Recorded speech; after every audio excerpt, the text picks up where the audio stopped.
오늘 우리에게 주시는 하나님 말씀입니다. 히브리서 4장 12절에서 16절 말씀입니다. 히브리서 4장 12에서 16절 말씀, 신약성경 356페이지입니다.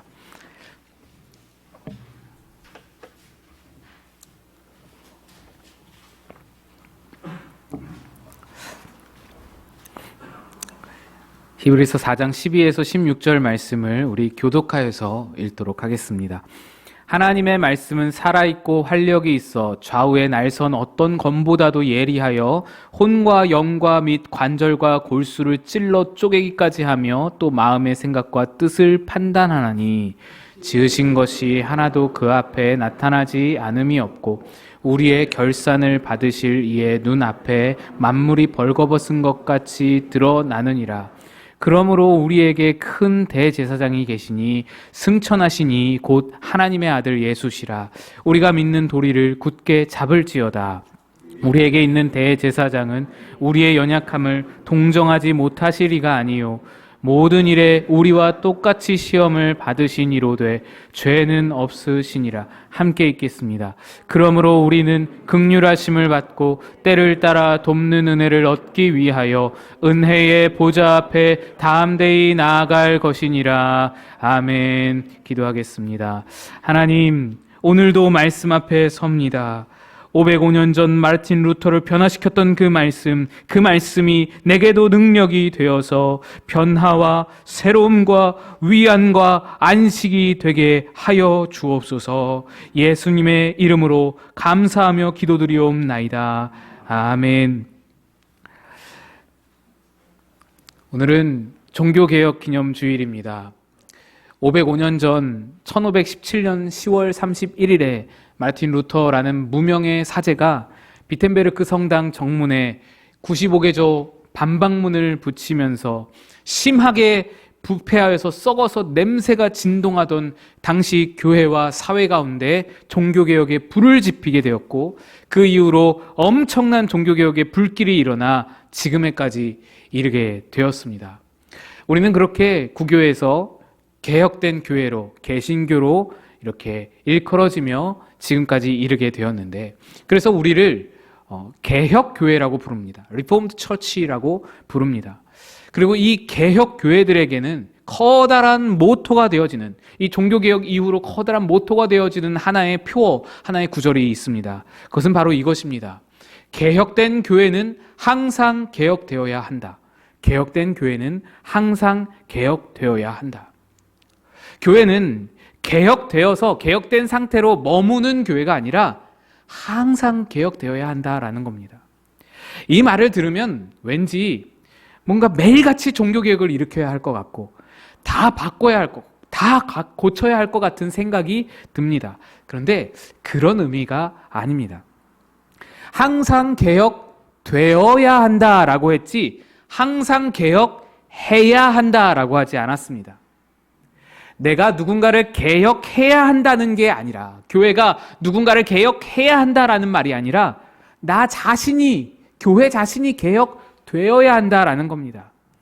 개혁의 주체가 내가 아니라 내가 개혁의 대상이고 개혁의 주체는 하나님이시다라는 말입니다.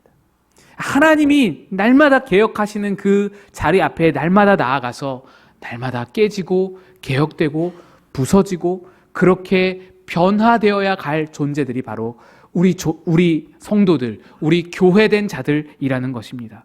이제 개혁되었다, 이제 구교, 썩어빠진 구교로부터 탈출했다라고 해서 마음 놓고 이제 됐다라고 안주하고 그렇게 다시 고이고 그렇게 다시 썩어지도록 그렇게 내버려두는 교회가 아니라 날마다 새롭게 다시금 하나님 앞에 서서 개혁되어야 한다. 며칠 전에 집에서 1.8리터짜리 큰 통에 우유가 남아있길래 한 모금 마셨습니다. 근데 맛이 이상한 거예요. 다시 보니까 유통기한이 한 열흘쯤 넘게 지나버린 겁니다. 이게 큰 통 우유라서 우리 5 식구가 다 미처 기한 내에 못 먹은 겁니다. 그래서 제가 너무 맛이 이상해서 모두 다 버려버렸습니다. 여러분, 이렇게 우유가 상하고 맛이 변하면 버려지게 됩니다. 그런데 똑같이 똑같이 우유에서 뭔가 변해졌는데, 똑같이 우유에서 뭔가 시간이 좀 흘렀는데, 따뜻한 곳에 상온에 오래 시간이 변했는데도 먹을 수 있는 우유가 있습니다. 우유에 발효유를 섞어서 따뜻하게 전기밥솥에 이렇게 따뜻하게 오래 두면 어떻습니까? 요거트가 되는 겁니다. 그래서 요즘에 그릭 요거트다 해가지고 만드시잖아요. 똑같이 우유에서 변한 것인데 하나는 맛이 상해버리고 부패하고 그래서 그걸 먹으면은 건강을 해치고 탈이 나는 것이지만, 다른 하나는 너무 맛있게 먹고 즐겨 먹고 건강에도 좋은 그런 음식이 되어지는 것입니다. 둘 다 우유로부터 맛이 변하고 성분이 변했는데 왜 하나는 먹을 수 있고 왜 하나는 먹을 수 없는 것일까요? 왜냐하면 하나는 변질되어 버렸고 하나는 변화되었기 때문입니다. 종교개혁 기념주일이 우리에게 말하는 바는 이것입니다. 변화되지 않으면 변질된다. 변화되지 않으면 변질된다. 종교개혁이 일어나던 때에 당시 교회는 변질된 교회였습니다. 고여서 썩어서 냄새가 진동했습니다. 아시다시피 당시 성직자들은요, 결혼이 금지였습니다. 독신제도라고 해서 결혼이 금지였는데 이 사제들이, 성직자들이 오히려 이 독신제도를 악용하기 시작했습니다. 그래서 성적 타락이 극심하게 되었어요. 결혼을 못하는 제도 덕분에 오히려 더 많은 여성들을 자유롭게 만날 수 있게 된 겁니다. 한 명에 묶여서 사는 그런 제도, 거기에 묶여서 살아가지 않게 되어서 오히려 자유롭게 더 많은 여성들을 만나게 되는 겁니다. 마음 내키는 대로 자기 권력, 그 종교인으로서의 권력을 가지고 마음 내키는 대로 여성들을 만나는 거예요. 또 그렇게 되다 보니 자녀들이 태어나잖아요. 그리고 그 자녀들에게 자기의 사제 자리, 자기의 성직자 자리를 물려주는 세습도, 이런 부정함도 비일비재하게 일어나는 겁니다. 공식적으로 아들이 아니니 세습이라고 누구도 말을 못해요. 그래서 그냥 세습이 자연스럽게 이루어지는 겁니다. 하지만 무엇보다도 더 가장 큰 문제는 역시 돈이었죠. 대표적인 예가 우리 여러분 잘 아시는 면죄부입니다. 면죄부에 대한 역사를 이렇게 가만히 들여다보면은 현재의 신천지나 이단 사입이 그런 집단들과 다를 바가 없습니다. 교리를 마음대로 변경하는 거예요. 교리를 마음대로 변경해서 돈벌이에 이용을 합니다. 신천지와 사이비도 그 정도는 못할 거예요. 신도들이 시퍼렇게 눈이 보고 있으니까 교리를 그렇게 마음대로 변화시킬 수는 없을 것 같은데, 이들은, 당시의 교회는 교리를 아주 그냥 손바닥 뒤집듯이 그렇게 바꿔냈습니다. 그들은 사역을 한 게 아니라 사업을 했습니다. 이익을 추구하는 종교 사업을 했던 거예요. 종교 기업, 주식회사 가로 열고 주 가로 닫고 예수, 이런 식으로 기업을 운영하는 마인드였습니다. 그 단면이 어떠했는지 성직을 매매했던 일화를 말씀드리면, 교황이 어느 지역의 주교 자리가 공석이 났습니다. 교황이 이 주교 임명권이 있어요. 그런데 이 임명권을 가지고 돈을 벌고 싶은 겁니다. 왜냐? 이 주교 자리, 이 공석이 된 주교 자리에 사람들이 줄을 섰거든요. 왜 줄을 섭니까? 주교 자리에 앉아서 면죄부를, 그 지역에 해당되는 면죄부를 왕창 팔아 넘기면 돈을 버는 거예요. 줄을 서는 겁니다. 사람들이 주교 한번 하려고. 그래서 이 교황이 주교 임명권을 가지고 한 부자에게 이 주교 자리를 제안합니다. 12억을 내놔라. 실제로 환율로 계산한 액수입니다. 12억을 내놓으면 내가 주교 자리를 주겠다. 근데 이 부자는 이미 다른 지역 2개 지역에서 주교 자리를 차지하고 있던 사람이에요. 세 번째 주교 자리를 얻으려고 이 교황과 거래를 하는 겁니다. 12억 너무 비싸다. 7억에 해달라. 아니야, 12억에 해야 돼. 그래가지고 합의를 해서 낙찰된 게 10억입니다. 10억의 주교 자리가 매매된다라는 것은요, 주교 자리를 통해서 얻는 이익이 10억을 상회한다라는 거예요. 면죄부 팔아서 돈 벌어들이는 게 10억을 넘어선다라는 것이죠. 그러니 10억의 거래가 되는 거예요. 교회는 죄 용서라는 하나님의 놀라우신 은혜를 상품화하여서 포장하여서 아주 값있게 포장하여서 판매하는 기업이 되었습니다. 교황과 주교들은 이 죄 용서라는 이 상품을 어떻게 하면 더 많이 더 비싸게 팔아넘길까 하고 생각하는 사업가가 되었습니다. 예수님께서 부활 승천하시면서 너무나도 아름답고 가치 있게 우리에게 허락하신 성령님께서 감림하시면서 우리에게 만들어주신 교회가 완전히 처음의 모습을 잃어버리고 변질되어 버린 겁니다. 여러분, 그런데 이렇게 교회가 부패하고 변질되어 버린 데 아주 근본적인 원인이 무엇일까요? 사실 교회가 하루아침에 갑자기 변질된 게 아니잖아요. 잘못된 교황 하나 때문에 그 교회가 그렇게 썩어 빠지게 변화된 게 아닙니다. 수십 년 동안, 수백 년 동안 여러 교황에 걸쳐서, 여러 사제들에게 걸쳐서 계속해서 이어져 왔던 일이었습니다.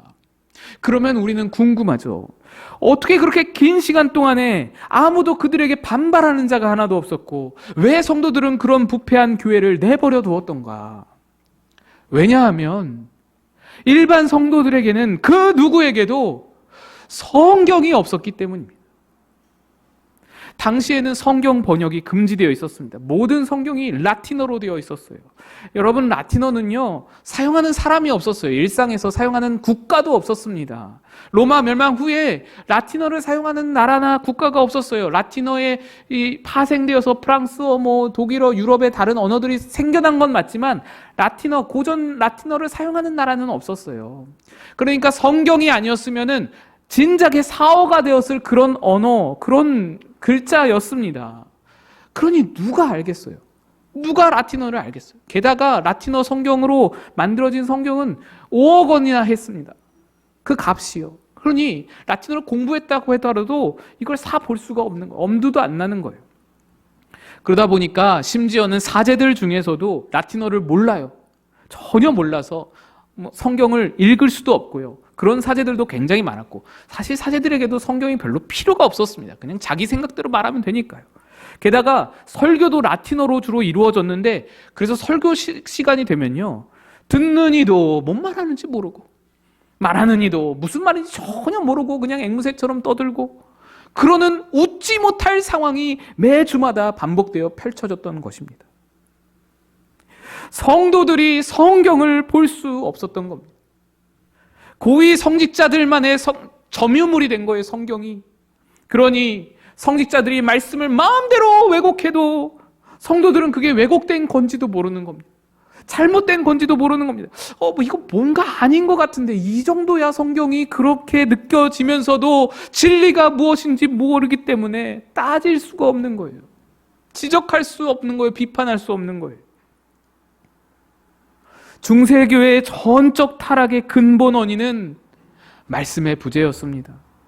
아무도 말씀을 들여다보지 않았습니다.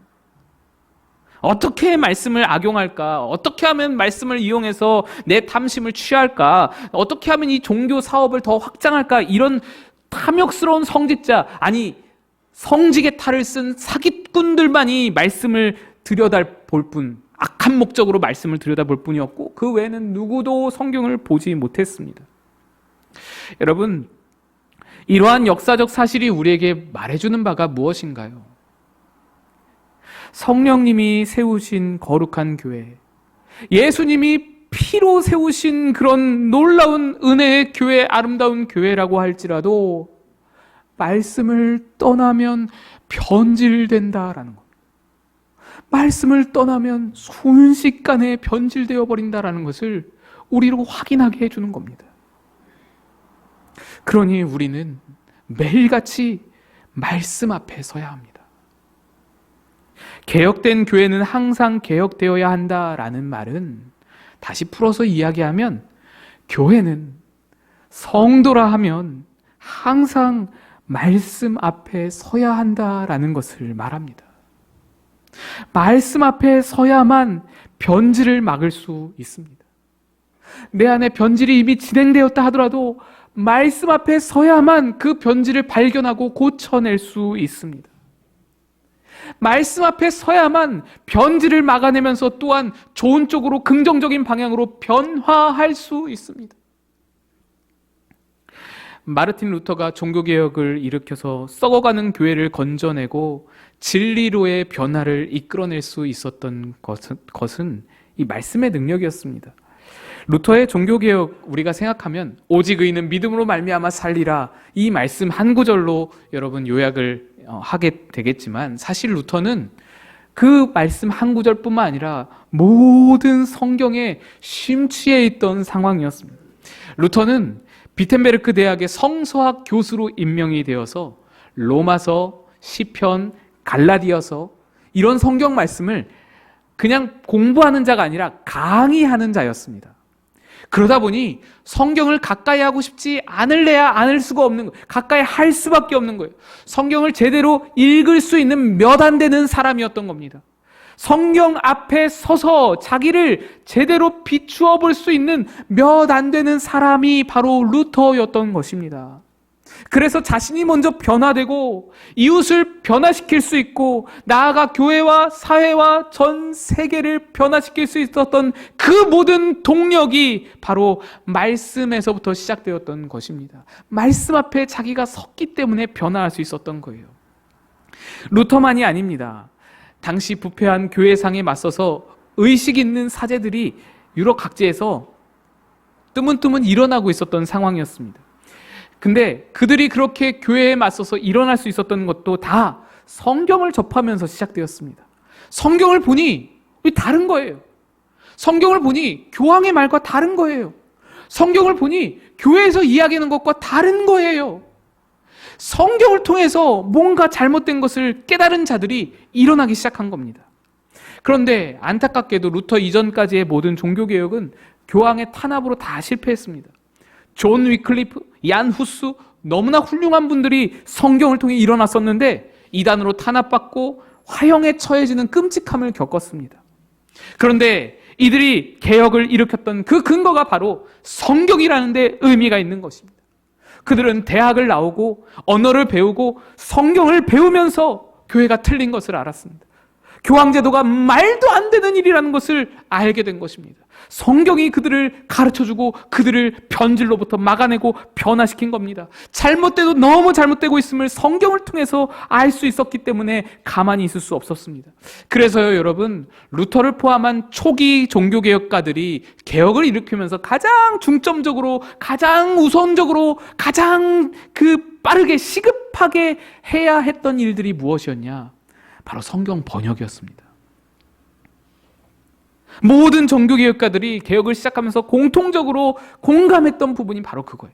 성경 번역이 너무나 빨리 필요하다.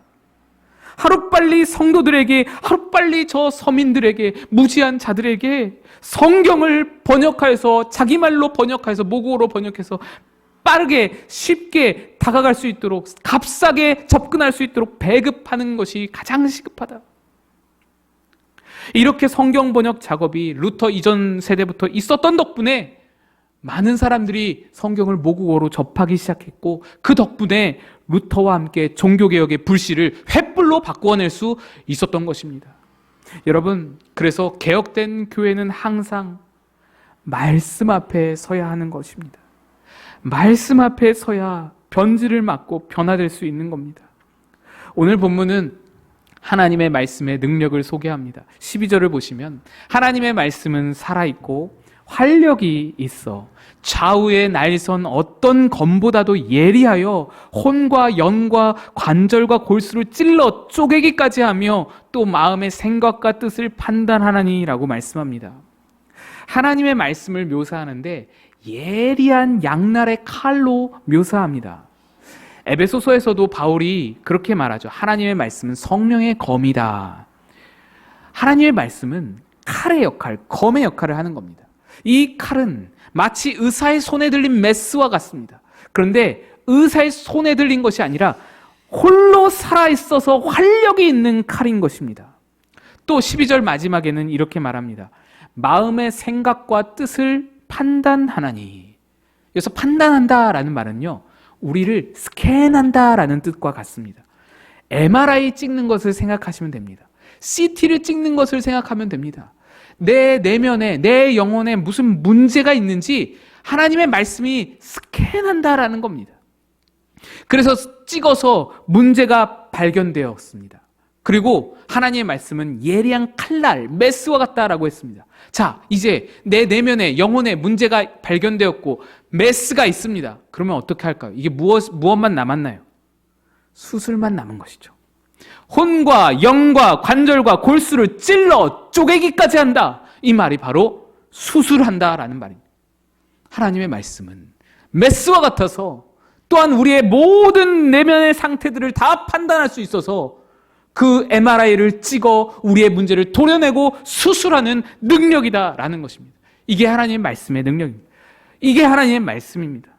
그리하여 우리의 영혼을, 우리의 모든 내면의 문제를 바꾸어내고 변화시켜내는 능력이 말씀 안에 있는 것입니다. 그래서 우리는 말씀 앞에 서야 합니다. 자꾸만 말씀 앞에 서야 하는 것입니다. 우리는 너무나 쉽게 변질되기 때문에 우유보다도 더 빨리빨리 변하게 되고 변질되는 우리의 상태이기 때문에 말씀을 사랑할 수 있어야 합니다. 믿음이 좋아진다라는 것은요, 성경에 관심이 생기는 것이다 라고 볼 수 있습니다. 신앙이 자란다라는 것은요, 말씀이 자꾸 기억에 남는다라고 볼 수 있습니다. 초반에는, 믿음이 없을 때는 저도 경험을 해봤는데 설교 시간이 정말 딴 생각하기 좋은 그런 시간입니다.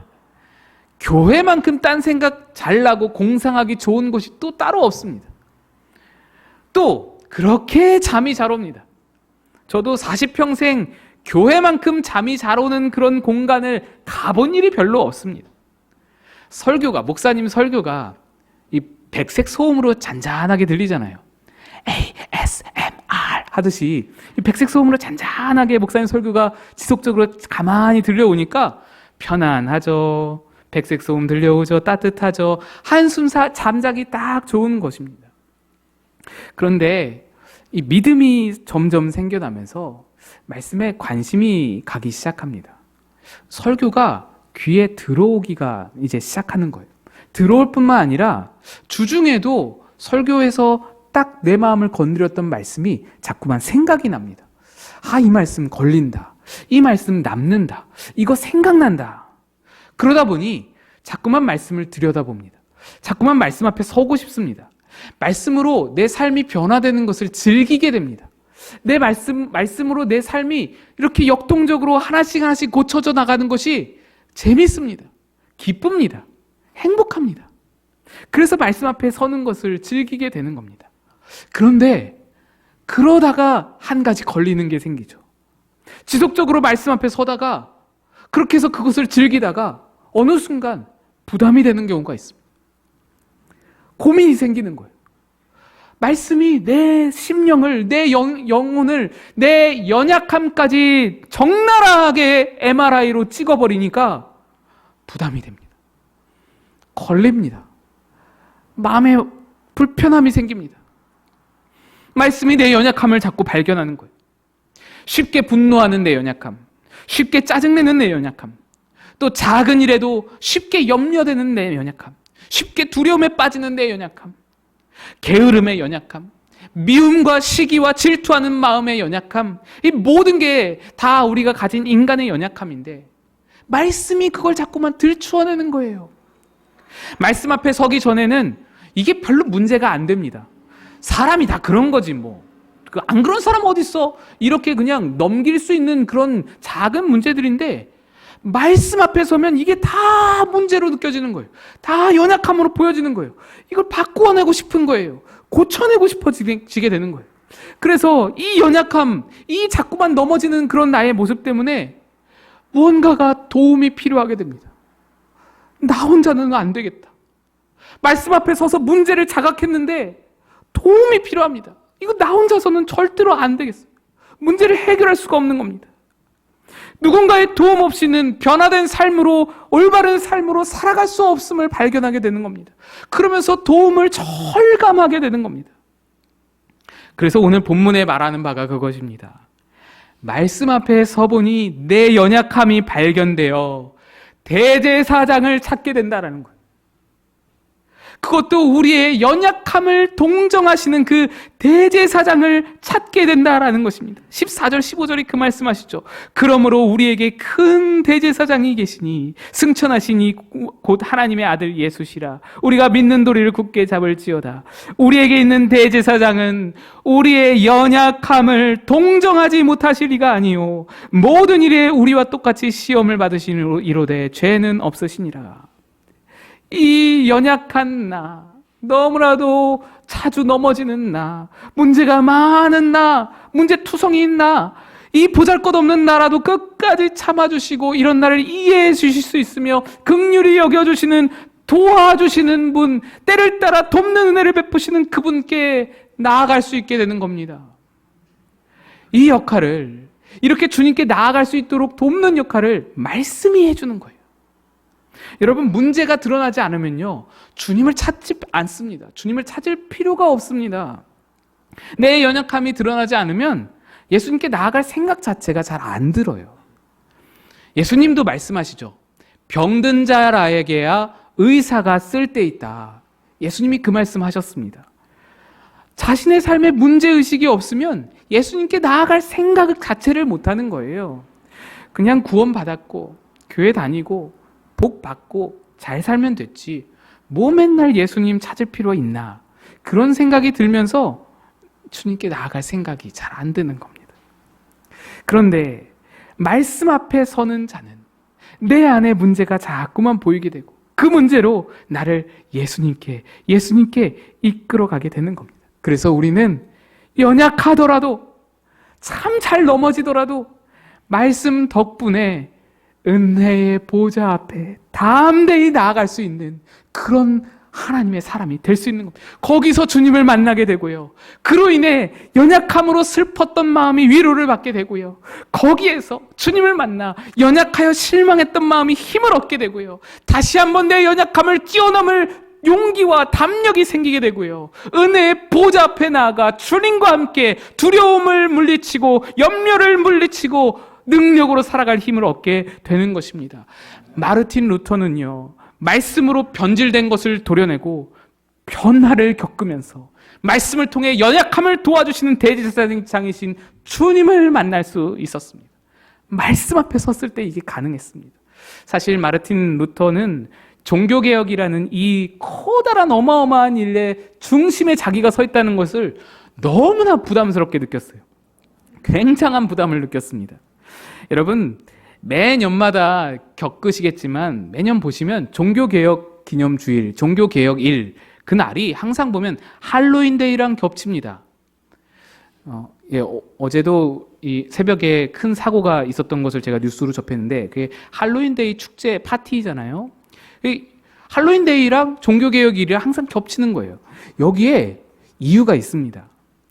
루터가 95개조 반박문을 비텐베르크 성당에 내건 날짜가 10월 31일입니다. 내일이죠. 10월 31일. 이 루터가 이 날을 고른 데에는 이유가 있어요. 바로 다음 날 만성절, 11월 1일에 만성절이 시작되기 때문입니다. 만성절이 지금의 할로윈데이예요. 이 만성절은 이 성자들의 유골함, 이런 것들을 다 열어두고 그거 만져볼 수 있게, 그거 한번 들여다볼 수 있게, 거기서 기도할 수 있게, 그렇게 평신도들에게 그 성자들의 유골함을 열어두는 그런 날이었습니다. 그래서 사람들이 다 거기에 관심이 쏠리는 거예요. 만성절에 사람들이 다 그리로 가는 거예요. 그렇기 때문에 루터가 반박문을 그날 붙였습니다. 관심이 없기를 바라면서, 많은 사람이 보지 않기를 바라면서 몇 명만 보기를 원하는 거예요. 루터가 진짜로 원했던 것은 종교개혁이 아니었습니다. 신학 토론이었어요. 한두 명 보고 나서 나랑 좀 토론하자, 이런 마음에 한두 명 토론은 내가 좀 할 수 있지라는 마음에 반박문을 10월 31일 날 만성절을 앞두고 붙인 거예요. 관심이 없을 줄 알고. 그런데 놀랍게도 수많은 사람들이 관심을 갖기 시작했습니다. 요즘 말하면 인터넷에 난리가 난 거예요. 모든 SNS에 막 다 퍼지기 시작한 거예요. 동영상에 유튜브에 다 퍼지기 시작한 거예요. 그래서 종교개혁이 떠밀리듯이 시작된 것이 바로 루터의 종교개혁입니다. 루터는 처음부터 자기가 종교개혁을 일으킬 감이 안 된다는 것을 잘 알았습니다. 나는 종교개혁을 일으킬 능력도 없고 권한도 없다고 생각했습니다. 나 자신조차도 개혁의 대상이지 개혁의 주체가 될 수는 없다고 생각했어요. 내가 뭔데? 내가 뭐라고 그런 일을 해? 이런 생각을 했습니다. 왜냐? 루터는 자기 자신을, 자기 연약함을 너무나 잘 알았기 때문에. 거대한 세상 앞에 나라는 존재가 너무나 보잘것없고 연약하다는 것을 잘 알았기 때문에. 게다가 내가 뭔데 교황과 싸우나요? 내가 뭔데 그 큰 교회 권력 앞에서 내가 싸우나요? 가당치도 않은 일인 거예요. 할 수 없다고 느꼈어요. 그래서 개혁 같은 거는 꿈에도 생각 안 했어요. 그런데도 그렇게 유약하고 그렇게 대범치 못하고 그렇게 겁 많고 두려움 많은 이 루터, 그가 한평생 종교개혁을 위해서 불꽃처럼 타오를 수 있었던 것은요, 바로 말씀 덕분이었습니다. 말씀 앞에서 루터의 그 한없이 연약함을 도와주시는 하나님을 만났던 덕분에 그 모든 일이 가능할 수 있었던 겁니다. 우리 앞서도 불렀는데 루터가 지은 찬양 중에 내주는 강한 성이요, 너무나 유명한 찬양이죠. 루터가 36곡 그 정도 찬양을 지었는데 한 곡만, 내주는 강한 성이요라는 찬양만 우리 찬양송가에 들어있습니다. 이 찬양은 루터가 거의 평생을 즐겨 부르시다시피 한 그런 루터의 인생 주제가라고 할 수 있습니다. 그런데 이 찬양이 여러분 어떻게 시작된 줄 아십니까? 종교개혁이 한창이던 무렵에 루터가 바라보니까 적들은 너무나 강대한데, 적들은 막 군대가 있고요, 돈이 엄청나게 있고요, 교황의 권력과 수많은 주교들과 사제들이 다 그쪽 편인데 자기는 너무 초라한 거예요. 너무너무 하찮은 거예요. 그래서 상심하고 그 불안하고 연약함 속에 떨고 그랬던 날이 하루 이틀이 아닙니다. 매일같이 상심하고 낙심하고 두려워하고 불안해하고, 어느 정도였냐면은 하도 이 루터가 불안해하고 염려하고 그러니까 부인이 하루는 상복을 입고 루터 앞에 나타납니다. 그래서는 내가 잘 아는 분이 어느 한 분이 죽었다고, 돌아가셨다고. 루터가 누가 돌아가셨냐고 그랬더니 하나님이 돌아가셨다고. 당신이 이렇게 떨고 염려하고 있는 걸 보니까 하나님이 죽지 않으면은 어떻게 이렇게 떨 수가 있냐고. 부인한테 이렇게 호되게 꾸지람을 들을 정도로 루터는 그렇게 유약하고 연약하고 두려워하고 불안해 떨던 사람이었습니다. 그렇게 그날도 두려워 떨고 있었던 그가 한 구절의 말씀을 만납니다. 시편 46편 말씀입니다. 하나님은 우리의 피난처이시오 힘이시니 환난 중에 만날 큰 도움이시라. 연약함에 떨고 있던 루터가 이 말씀으로 도우시는 하나님을 만나게 된 겁니다.